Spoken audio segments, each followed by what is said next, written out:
Well, guys, I wanted to do another little update real quick on the the new truck I got. Uh, the thing is well broken in. Got a little bit over a gallon on it now. Probably around 15 tanks or so. Anyway, still having trouble sometimes with the idle three-staging and going down to or just a real low bog, and then it just wants to die on me after like a high-speed pass, or really just any time. Sometimes the thing will run okay. It's never ran great. It's ran okay. Um, but just still having that one issue. The gas tank, I got the new gas tank on it. The only other issue I've had since then with this new gas tank was the cap. I don't know if it was too much pressure and it was blowing out of the lines, honestly, up here, or if it was coming out from under the cap. I ran it yesterday and the whole top of the gas tank was just coated with gas when I brought it in, so I'm not sure where it was coming from, honestly. I think it could have been the cap, or it could have just had so much pressure it came out of these lines. I hope not. But anyways, I called Horizon Hobbies yesterday and I told them what was going on, and they asked me to look on the top of the barrel right here to see if it had a V1, which is a V1 or a V2, which is version 1 or version 2, and I said it didn't have anything, and which it doesn't. So they told me that they have a version 2 carburetor that supposedly fixed a lot of issues with this version 1 carburetor. And I kind of don't understand that either, because I just bought this truck last week, and you would think, considering this has been out since 2014, that I would have the latest version carburetor on it, but apparently I don't, for whatever reason. Anyways, I'll be getting that carburetor in the next couple of days, supposed to be anyways, and we're going to give that a try and see if that'll help.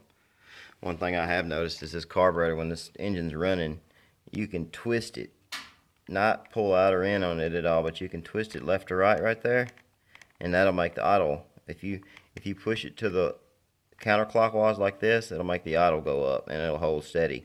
If you just slightly push it that way, the idle will bog and it'll almost die. So I'm thinking something with this carburetor slide is what the issue is, personally, because it shouldn't really have that much play in it. But there's no way to tighten it up. I've tore the carburetor down, already looked in it, and there's really no way to tighten it up, because it's just a channel in there, and it's got a, like a set screw or something that holds the slide in place, and that's just play in there. But anyways, haven't had the greatest of luck with this truck so far. I love this platform. It's easy to work on. It's great to work on. I'll do a video pretty soon of how to service the diffs and stuff. It's super easy. I love it. Just take these 4 screws out here. This thing pops off the front. It's got aluminum backing plate, and then it's got 2 little like plastic inserts on one on each side. You pull them out, and then the whole diff just goes just right out. It's very, very easy to work on. No complaints anywhere else other than that. If I can get this engine running great, I'll be all right. But if I don't, I'm gonna sell it, and I'm gonna get me a nitro engine to put on it.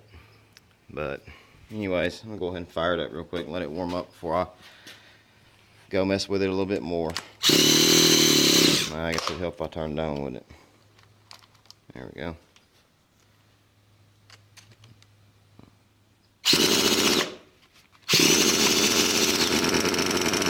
See here, I'll turn this watch.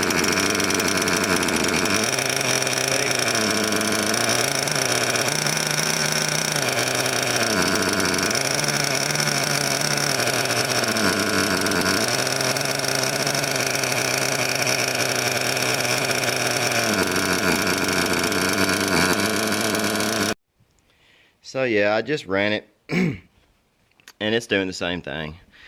You know, it's just, right at $650 invested in this truck. And I'm sorry, but so far, I'm not pleased at all with this little engine. I know I've read a lot about it in the past, a whole lot of problems with, with connecting rods and everything else, but I haven't had any trouble like that, nothing with connecting rods. I think they've supposedly added a lubrication hole to the bottom of the connecting rod, which it should have had in the first place, but I guess that's what the issue was. It didn't have a lubrication hole in the bottom of the connecting rods, from what I understand anyways. But anyways, I've opened up the back plate and looked at it once just to check and see how it looked, but I haven't looked at the the lubrication hole, because it would be facing towards the front of the crank, and I'd have to take the rod all the way out to see that. So I haven't been able to see if I actually have an updated engine or not. It kind of makes me wonder, considering my carburetor isn't updated. It makes me wonder if I have an older engine on this thing too. So I don't know. I know one thing: if I get this carburetor in and put it on and it doesn't work, I'm going to give it a fair chance. And if it does not work pretty soon, I am going to put a nitro engine on this thing and just wash my hands of the gas engine, because yeah, not very happy right now with it, with that engine. Love the truck, don't like the engine. So we'll see. Like I said, I'm going to give it a fair chance. I'm not going to just write it off yet. I'm going to give it a chance with the carburetor, and maybe do a few other little things, see if I can get it to go. And if I don't have any luck with it soon, bye-bye. Anyways, just thought I'd give you guys an update on all that. If you're contemplating buying one, just want you to be aware of, the things that you could potentially face with this truck. So, y'all have a good one.